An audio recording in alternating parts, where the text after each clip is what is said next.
Perkenalkan, nama saya Rivaldi Saputra, NIM 23 10 10 10 44, Fakultas Manajemen Bisnis Syariah 23 KK di Institut Agama Islam Tazkiyah.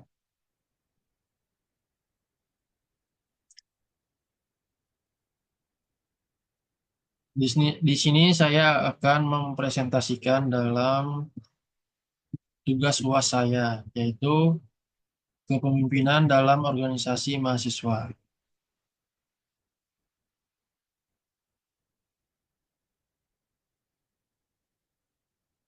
Analisis kasus yang dipresentasikan ada 7 poin, yaitu analisis kepemimpinan calon A dan calon B. 2. Identifikasi gaya kepemimpinan calon A. 3. Dampak kepemimpinan otoriter terhadap kerja tim. 4. Solusi untuk calon A. 5. Evaluasi kepemimpinan calon B. Hubungan kepemimpinan dengan motivasi anggota. 7. Menciptakan kepemimpinan yang inklusif dan efektif.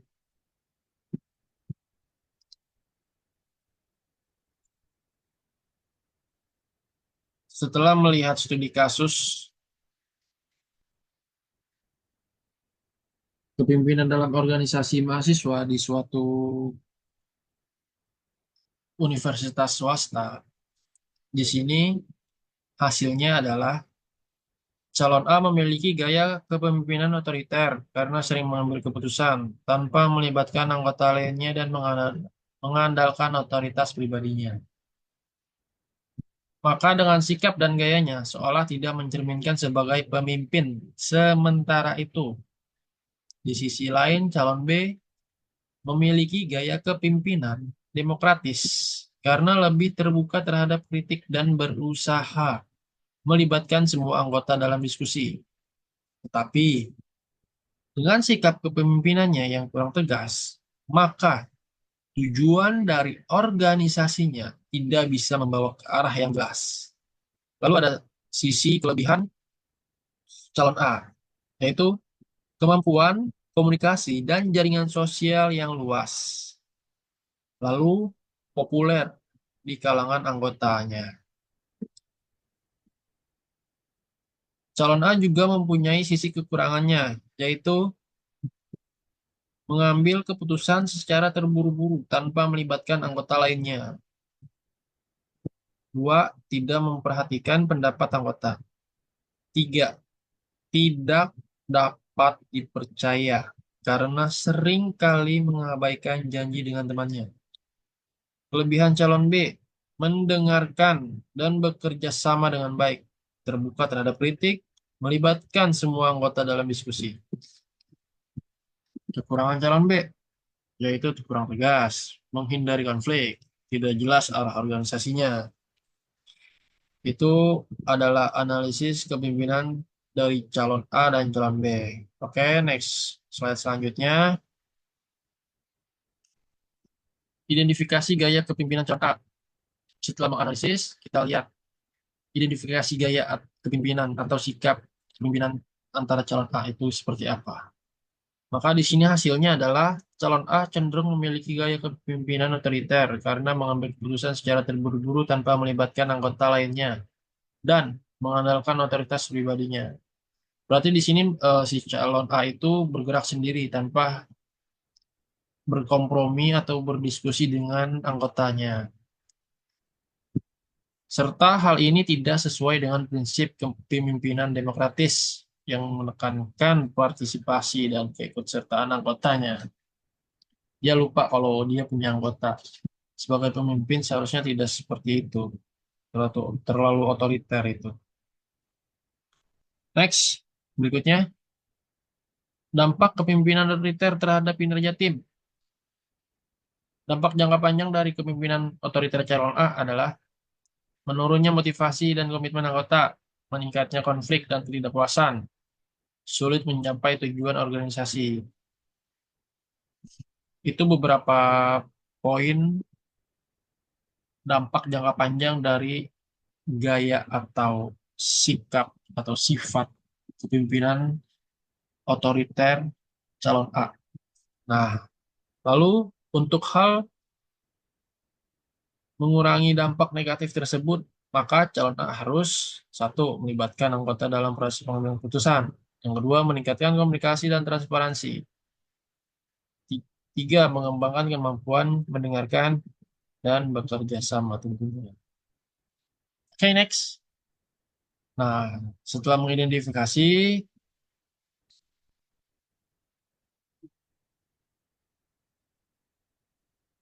dan dampak yang terlalu otoriter dari calon A, kita harus kasih solusi, masukan, kritik sebagai anggotanya, yaitu mengikuti pelatihan kepemimpinan demokratis, meningkatkan kesadaran akan pentingnya partisipasi anggota, dan yang terakhir mengembangkan kemampuan dan mendengarkan dan bekerja sama. Oke, next.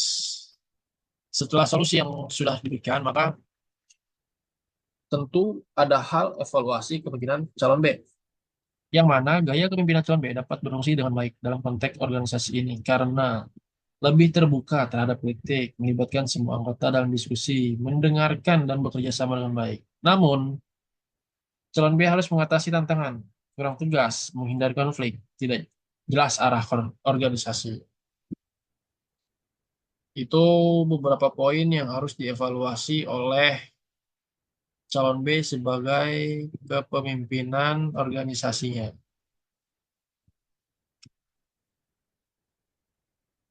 Setelah berbagai permasalahan atau hal yang sudah kita evaluasi, maka hubungan kepemimpinan dengan motivasi anggotanya itu seperti apa? Kita harus menerapkan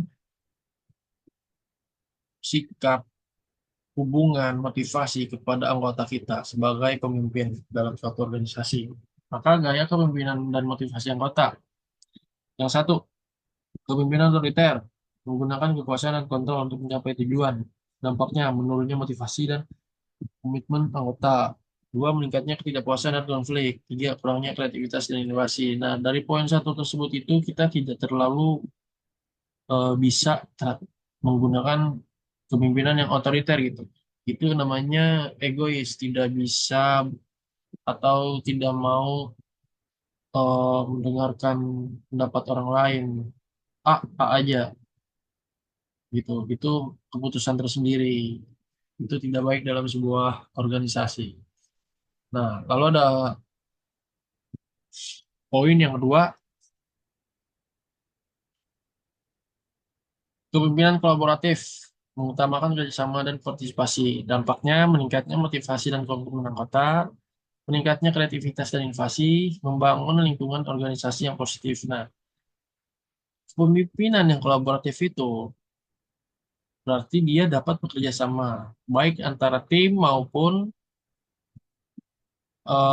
di luar organisasinya, serta meningkatnya motivasi dan komitmen anggota.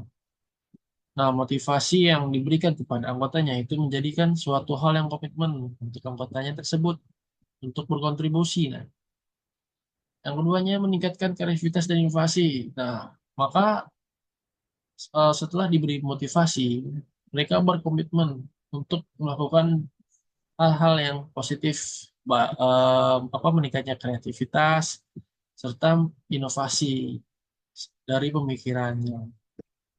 Lalu membangun lingkungan organisasi yang positif. Nah, hubungan ini mempererat dalam suatu organisasi. Contohnya itu seperti ya kita merangkul satu sama lain gitu. Itu kan nilai hal yang positif gitu.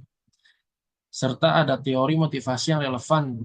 Di sini juga ada dua teori yang di mana satu teori hierarki kebutuhan Maslow menjelaskan bahwa motivasi anggota dipengaruhi oleh kebutuhan dasar seperti fisiologis, asli diri. Nah, kebutuhan itu diperlukan oleh atau dibutuhkan dalam suatu organisasi. Nah, kalau tidak ada teori-teori ini, maka apa organisasi itu tidak efektif gitu. Lalu ada dua teori X dan Y menurut Douglas McGregor menjelaskan bahwa gaya kepemimpinan mempengaruhi motivasi anggota. Yang dimana teori X, anggota tidak termotivasi dan memerlukan pengawasan. Berarti pemimpin cuek nih sama anggota nih. Tuh. Tidak memberi motivasi, tidak menyemangati, tidak mengawasi. Berarti kan si anggotanya itu bersikap acuh tak acuh gitu. Kalau menurut teori X ini gitu. Yang kedua teori Y, yang dimana anggota termotivasi dan ingin berkontribusi. Berarti kan sebagai pemimpin, dia memperhatikan anggotanya dan memberikan suatu hal motivasi untuk berkontribusi. Atas motivasi yang diberikan, dia pasti berkontribusi dengan semangat gitu loh. Karena diperhatikan, terus diawasi, maka dari situ anggota merasa dihargai dan ingin berkontribusi banyak hal di dalam organisasi tersebut. Seperti itu. Nah, ini slide terakhir, menciptakan kepemimpinan inklusif dan efektif. Inklusif dan efektif itu seperti apa? Maka program pelatihan kepemimpinan untuk anggota organisasi kemahasiswaan harus mencakup. Ini ada beberapa poin. Satu, kemampuan mendengarkan dan bekerja sama. Itu harus mendengarkan aspirasi atau masukan atau saran, solusi, dan bekerja sama dalam suatu permasalahan. Nah, nanti saran itu akan menjadi aspirasi dalam menentukan suatu permasalahan atau pekerjaan. Komunikasi dan transparansi dalam melakukan seluruh kegiatan itu harus komunikasinya lancar dan jelas. Mengambil keputusan partisipasi. Nah, keputusan ini tidak harus otoriter, bahwa harus didiskusikan kepada anggotanya terlebih dahulu gitu loh. Dan bertindak jangan terburu-buru. Pengembangan kesadaran akan pentingnya motivasi dan komitmen anggota. Nah, kita sadar kita sebagai pemimpin kita mempunyai bawahan dan anggota, maka kita harus memberi motivasi kepada mereka agar mereka berkomitmen untuk melakukan suatu hal atau pekerjaan. Lalu membangun karakter dan kepemimpinan melalui organisasi mahasiswa. Nah, membangun karakter dan kepemimpinan melalui organisasi mahasiswa itu melakukan pelatihan banyak kegiatan yang terbangun dari karakter untuk membangun karakter si mahasiswa tersebut gitu. Berkaitan dengan kemajuan fakultas. Nah, ketika kita terpilih menjadi ketua atau kepemimpinan di suatu kampus, maka kita dapat meningkatkan eh, suatu fakultas yang saat ini kita jalani itu loh. Lalu pengaruh kepemimpinan mahasiswa terhadap kesejahteraan.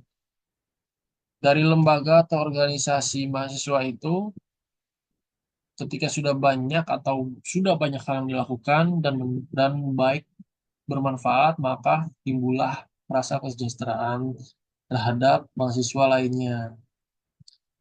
Nah, mungkin itu saja yang dapat saya presentasikan. Mohon maaf apabila penyampaiannya masih terbata-bata, kurang tegas, dan mungkin materi ini kurang konkret juga. Akan saya tutup kesempatan kali ini. Wabillahi taufiq wal hidayah. Wassalamualaikum warahmatullahi wabarakatuh. Terima kasih. Barakallahu fikum.